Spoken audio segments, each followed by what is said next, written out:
जय गणेश।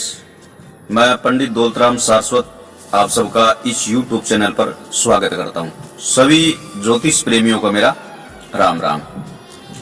आज मैं आपको बताने जा रहा हूं शुकन शास्त्र के बारे में, सुगुन जिसको बोलते हैं उसके बारे में। ज्योतिष शास्त्र की दृष्टि में शुकन का भी बड़ा महत्व है। शुकन चाहे स्वप्न में हो या जागृत अवस्था में हो, अपने शरीर में हो चाहे संसार में पशु पक्षियों के द्वारा हो या दिव्य शक्तियों द्वारा हो, प्रत्येक दशा में उनका तात्पर्य है। हमें सावधान करना, आश्वासन देना। कोई भी व्यक्ति किसी कार्य का आरंभ अथवा यात्रा आदि का प्रारंभ सफलता आदि की दृष्टि से शुभ मुहूर्त में करना चाहता है। इसके साथ ही शुकुन देखने की भी परंपरा है।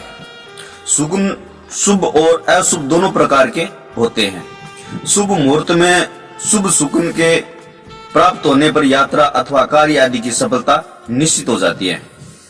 जो व्यक्ति यात्रा करता है अथवा कार्य प्रारंभ करता है, वह शुभ शुकुन प्राप्त होने पर कार्य की सफलता के लिए मानसिक रूप से पूर्ण अस्वस्थ हो जाता है और प्राय परिणाम भी अनुकूल होते हैं।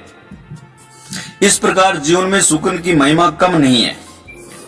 वर्तमान समय में बहुत सारे शुभ शुकुन तथा अशुभ शुकुन किंवदंतियों पर भी आधारित है।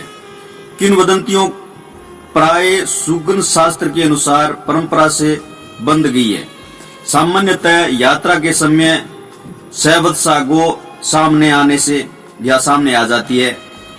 सौभाग्यवती स्त्री अपने पुत्र को गोद में लेकर आती है। किसी वृद्ध व्यक्ति का शव समारोह पूर्वक बाजे गाजे के साथ आता है। जल से भरे हुए 2 घड़े मार्ग में मिलते हैं अथवा दही से पूर्ण पात्र दिखे तो उन्हें अपने दाईं ओर करके जाने पर यात्रा शुभ होती है। ये शुभ शुकन है। इसी प्रकार अशुभ शुकनों की भी सूची है।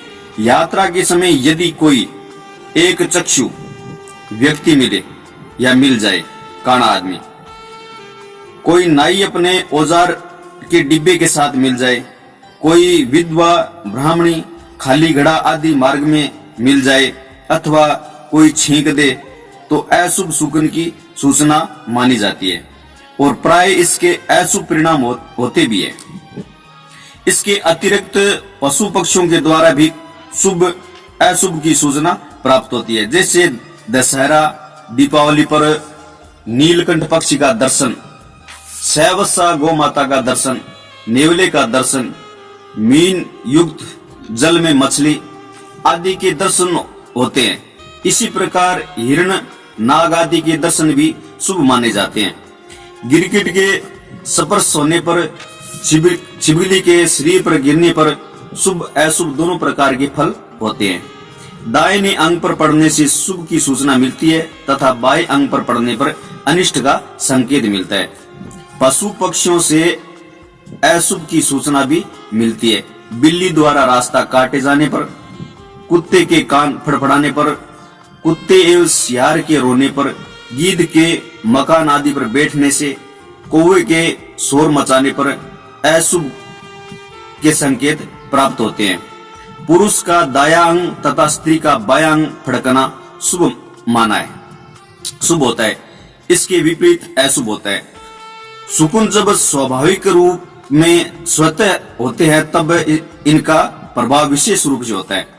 कभी कभी कुछ लोग कृत्रिम रूप से शुभ शुकुन मनाने की चेष्टा करते हैं, जैसे बेलिए के द्वारा नीलकंठ मंगाकर दर्शन करना, सहवत्सा गो को सामने रखना, घड़े में जल भरकर मार्ग में रखना इत्यादि। इस प्रकार के कृत्रिम शुकुन का विशेष प्रभाव नहीं होता है। कुछ विचारवान व्यक्ति अब शुकुन होने पर यात्रा आदि को कुछ समय के लिए स्थगित कर देते हैं। इस प्रकार इसका परिहार भी हो जाता है। हिंदू संस्कृति में शुकुन शास्त्र का बहुत व्यापक प्रभाव है और यह एक प्रकार से अनुभूत विद्या है। तो यह जानकारी आपको कैसी लगी, आप अपनी राय जरूर देना और इस चैनल को ज्यादा से ज्यादा सब्सक्राइब करना और जिसने पहले से कर रखा है उनको बहुत बहुत धन्यवाद। जय गणेश।